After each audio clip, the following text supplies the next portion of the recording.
नमस्कार, मैं हूं रिंकी बाजपेयी। आप देख रहे हैं वंदे भारत न्यूज। देखिए आज की 50 बड़ी भारतीय से बदसलूकी पर अमेरिका बोला, अवैध एंट्री बर्दाश्त नहीं, वैध तरीके से आए तो स्वागत। एयरपोर्ट पर छात्र को पटका, फिर इंडिया भेजा। अमेरिका के न्यूजर्सी में भारतीय छात्र को जमीन पर पटकने, हथकड़ी लगाने और रिपोर्ट करने के मुद्दे पर भारतीय स्थित अमेरिकी दूतावास ने मंगलवार को बयान दिया है। पाकिस्तान का कर्ज बढ़कर 76,000 अरब रुपए पहुंचा। डिफेंस बजट बढ़ाकर 2.55 लाख करोड़ रुपए किया। ये पिछले साल 20% से ज्यादा। पाकिस्तान में सोमवार 9 जून को इकोनॉमिक सर्वे 2024-25 जारी किया गया। इसमें वित्त मंत्री मोहम्मद औरंगजेब ने पेश किया। भारतीय नौसेना ने जलते जहाज से चीनी नागरिकों को बचाया। चीनी प्रवक्ता ने इंडियन नेवी की तारीफ की है। अरब सागर में केरल के कोच के पास सिंगापुर के एक कंटेनर जहाज में विस्फोट के बाद भीषण आग लग गई। ऑस्ट्रेलिया के स्कूल में गोलीबारी, अब तक 10 छात्रों की मौत, 28 घायल, संदिग्ध हमलावर स्कूल का छात्र, बॉडी मिली। ऑस्ट्रिया के ग्राज शहर में मंगलवार सुबह एक हाई स्कूल में आपको बता दें फायरिंग की घटना हुई है। बिहार से खबर है, छपरा नगर निगम का लिपिक 60,000 घूस लेते गिरफ्तार। जमुई में डॉक्टर से 20 लाख की रंगदारी मांगी। निगरानी विभाग ने छपरा नगर निगम के लिपिक को रिश्वत लेते गिरफ्तार किया है। कर्नाटका में कोरोना से 2 और मौतें। देश में अब तक 70 लोगों की जान गई। 6800 एक्टिव केस, 24 घंटे में 300 प्लस मामले। देश में कोरोना वायरस के केस तेजी से बढ़ रहे हैं। सोमवार को कर्नाटका में 2 लोगों की मौत हुई है। कानपुर की शिवान्या को प्रधानमंत्री का मिला पत्र, पूरे परिवार ने बोला धन्यवाद। नरेंद्र मोदी को सौंपी थी ऑपरेशन सिंदूर से जुड़ी पेंटिंग। कानपुर के चंद्रशेखर आजाद कृषि विश्वविद्यालय के मैदान में 30 मई को प्रधानमंत्री नरेंद्र मोदी ने जनसभा को संबोधित किया था। सर्जरी के बाद पहले वीडियो में रो पड़ी दीपिका कक्कड़। 3 दिनों तक आईसीयू में थी, 2 दिन सोई नहीं। स्टेज 2 लिवर कैंसर डायग्नोज हुआ था। सोनम के पिता की दुकान में काम करता था राज। राजा के अंतिम संस्कार वाले दिन घर आया, पड़ोसियों को अपनी गाड़ी से लेकर गया। आईसीआईसीआई बैंक ने एफडी के ब्याज दरों में कटौती की। अब फिक्स डिपॉजिट पर 7.10 तक ब्याज मिलेगा। आपको बता दें नया इंटरेस्ट रेट जारी हुआ है। पति ने ट्रेन से कट कर दी जान, पत्नी ने खाया जहर। 6 महीने पहले की थी लव मैरिज। 4 महीने की प्रेग्नेंट है महिला, मां बहन से हुई थी लड़ाई। भारतीय नौसेना ने जलते जहाज से चीनी नागरिकों को बचाया। चीनी प्रवक्ता ने इंडियन नेवी की तारीफ की। राहुल ने यूपी बोर्ड टॉपर से पूछा फर्स्ट कौन आया। बच्चों का जवाब सुनकर हंस पड़े। कोल्ड कॉफी पी, बर्गर खाया। यूपी के कई जिलों में अगले 3 दिन के लिए हीट वेव का अलर्ट जारी। आईएमडी ने उत्तर प्रदेश के कई जिलों के 13 जून तक हीट वेव का अलर्ट जारी किया है। यूपी में आयुष्मान योजना से 10 करोड़ का घोटाला। यूपी में आयुष्मान भारत प्रधानमंत्री जन आरोग्य योजना व मुख्यमंत्री जन आरोग्य अभियान में 9.94 करोड़ का घोटाला हुआ। इसे लेकर लखनऊ में अज्ञात के खिलाफ केस दर्ज किया गया है।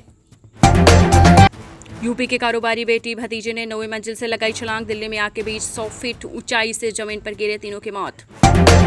पिछले 11 साल में मुंबई लोकल ट्रेन नेटवर्क पर 29,970 लोगों की हुई मौत। जीआरपी ने बताया है कि पिछले 11 साल में मुंबई लोकल ट्रेन नेटवर्क पर ट्रेनों से गिरकर 6,760 लोगों की मौत हुई है। बकौल जीआरपी इस अवधि के दौरान नेटवर्क पर कुल 29,970 लोगों की मौत हुई है, जबकि 30,214 लोग घायल हुए हैं। दिल्ली पुलिस ने आतिशी को हिरासत में लिया। झुग्गी झोपड़ी तोड़े जाने के खिलाफ कर रही थी प्रदर्शन। दिल्ली के कालकाची में आप नेता व पूर्व मुख्यमंत्री आतिशी को झुग्गी झोपड़ी तोड़े जाने के खिलाफ विरोध प्रदर्शन में शामिल होने को लेकर पुलिस ने हिरासत में लिया है। भारतीय अंतरिक्ष यात्री शुभांशु शुक्ला को आईएसएस ले जाने वाला स्पेस मिशन टला। इसरो ने सोमवार को बताया है कि अंतरिक्ष यात्री शुभांशु शुक्ला को इंटरनेशनल स्पेस सेंटर आईएसएस ले जा रहा एक्सियोम 4 मिशन का लॉन्च खराब मौसम की वजह से टल गया है। इसरो ने बताया है कि अब ये आज यानी 11 जून 2025 को शाम 5:30 पर लॉन्च किया जाएगा। निकोलस पूरन ने 29 साल की उम्र में अंतर्राष्ट्रीय क्रिकेट से लिया संन्यास। वेस्टइंडीज के पूर्व कप्तान निकोलस पूरन ने 29 साल की उम्र में अंतर्राष्ट्रीय क्रिकेट से संन्यास ले लिया। उन्होंने कहा कि भले ही मेरे करियर का अंतर्राष्ट्रीय अध्याय जो है वो खत्म हो रहा है, लेकिन वेस्टइंडीज क्रिकेट के लिए मेरा प्यार कभी खत्म नहीं होगा। ऑस्ट्रिया में स्कूल में हुई अंधाधुंध फायरिंग, कई लोगों की मौत। ऑस्ट्रिया के गृह मंत्रालय ने बताया है कि ग्राज शहर में मंगलवार को एक हाई स्कूल में हुई अंधाधुंध गोलीबारी में कई लोगों की मौत हुई है। स्थानीय मेयर ने बताया है कि मरने वालों में संदिग्ध हमलावर भी शामिल है। एमएस धोनी को आईसीसी हॉल ऑफ फेम में किया गया शामिल। टीम इंडिया के पूर्व कप्तान एमएस धोनी को आईसीसी हॉल ऑफ फेम में शामिल किया गया और ये सम्मान पाने वाले 11वें भारतीय खिलाड़ी बन गए हैं। धोनी ने कहा कि ये ऐसी चीज है जिसे मैं हमेशा याद रखूंगा। 2007 में कप्तानी संभालने वाले धोनी ने 332 इंटरनेशनल मैच में भारत के लिए कप्तानी की है। भारत की यूरोप के 4 और देशों के साथ फ्री ट्रेड डील, अब सस्ती हो जाएंगी चीजें। भारत ने स्विट्जरलैंड, नॉर्वे, आइसलैंड और लिंगेस्टेनस्टाइन के साथ फ्री ट्रेड एग्रीमेंट यानी एफटीए किया है। इस एफटीए के तहत स्विट्जरलैंड के 94% से अधिक सामानों पर भारत में कोई इम्पोर्ट ड्यूटी नहीं लगेगी और स्विस चॉकलेट व घड़ी जैसे सामान सस्ते हो जाएंगे। दिल्ली एनसीआर में अगले 3 दिनों के लिए हीट वेव का रेड अलर्ट जारी। सोमवार को जारी किया गया। ऑरेंज अलर्ट के बाद आईएमडी ने मंगलवार को दिल्ली एनसीआर में अगले 3 दिनों के लिए हीट वेव का अलर्ट जारी किया है। आज यानी बुधवार को भी हीट अलर्ट का अलर्ट है। यह रेड अलर्ट दिल्ली के कई इलाकों में सोमवार को अधिकतम तापमान 45 डिग्री के करीब पहुंचने के बाद आया है। यूएस ने बायोलॉजिकल मटेरियल्स की स्मगलिंग के लिए चीनी वैज्ञानिक को किया गिरफ्तार। अमेरिका में एक महिला चीनी वैज्ञानिक को बायोलॉजिकल मटेरियल्स की स्मगलिंग और झूठे बयान देने को लेकर गिरफ्तार किया है। चीनी वैज्ञानिक अभी वुहान के एक कॉलेज में पीएचडी कर रहे हैं। ऋषभ पंत के जोरदार छक्के से इंग्लैंड में स्टेडियम की छत में हुआ छेद, वीडियो हुआ वायरल। इंग्लैंड में अभ्यास सत्र के दौरान भारतीय टीम के उप कप्तान ऋषभ पंत के जोरदार छक्के से स्टेडियम की छत में छेद हो गया है। सोशल मीडिया पर वायरल हो रहे इस वीडियो में पंत को वाशिंगटन सुंदर की गेंद पर छक्का लगाते हुए देखा जा सकता है। एक फैन ने लिखा, अपने तरीके से लाल गेंद से क्रिकेट खेल रहे हैं। आरसीबी के मालिक की टीम बेचने पर कर रहे हैं विचार। ब्लूमबर्ग के मुताबिक आरसीबी के वर्तमान मालिक ब्रिटिश शराब कंपनी डियाजियो अपनी एक पूरी हिस्सेदारी बेचने पर विचार कर रही है। ये बात ऐसे समय में हो रही है जब भारत के स्वास्थ्य मंत्रालय ने आईपीएल में तंबाकू शराब ब्रांड्स के प्रचार पर प्रतिबंध लगाने पर जोर दिया है। भारत में घटती प्रजनन दर का सबसे बड़ा कारण है आर्थिक सीमाएं, संयुक्त राष्ट्र संघ ने कहा है। संयुक्त राष्ट्र की नई रिपोर्ट के मुताबिक भारत में प्रजनन दर में गिरावट के लिए आर्थिक सीमाएं सबसे बड़ा कारण है। रिपोर्ट के अनुसार नौकरी की सुरक्षा, आपको बता दें, आवास की कमी, गर्भावस्था से संबंधित देखभाल व खराब स्वास्थ्य जैसे कारण भी लोगों को परिवार बढ़ाने से रोक रहे हैं। जिस मकसद से सरकार ने हमें भेजा था वो पूरा हुआ, भारत लौटने के बाद शशि थरूर ने कहा।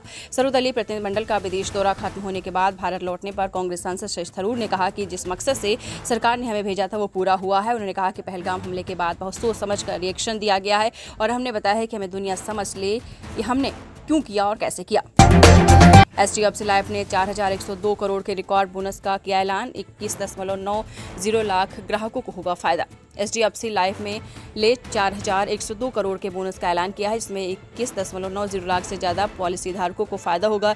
ये बोनस कंपनी की पार्टिसिपेटिंग पॉलिसीज पर दिया जाएगा। बिहार चुनाव को लेकर हरियाणा में बीजेपी ने तेज किया प्रवासी बिहारी वोटर्स पर फोकस।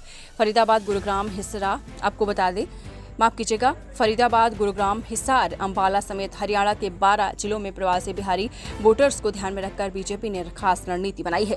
एक भारत श्रेष्ठ भारत अभियान के तहत संपर्क तेज हुआ है। पर्वों में भागीदारी, डेटा संग्रह और प्रवासी नेताओं को जोड़कर पार्टी बिहार चुनाव में राजनीतिक लाभ पाने की कोशिश में है। शख्स ने यूपी में मंच पर पहले की नेता की तारीफ, फिर माला पहनाने के बाद गाल पर जड़े कई थप्पड़। जौनपुर यूपी में मंगलवार को एक कार्यक्रम में सुहेलदेव स्वाभिमान पार्टी के अध्यक्ष महेंद्र राजभर को माला पहनाने के बाद उनके गाल पर ब्रजेश राजभर नामक शख्स ने कई थप्पड़ जड़े, जिसका वीडियो भी वायरल हुआ है।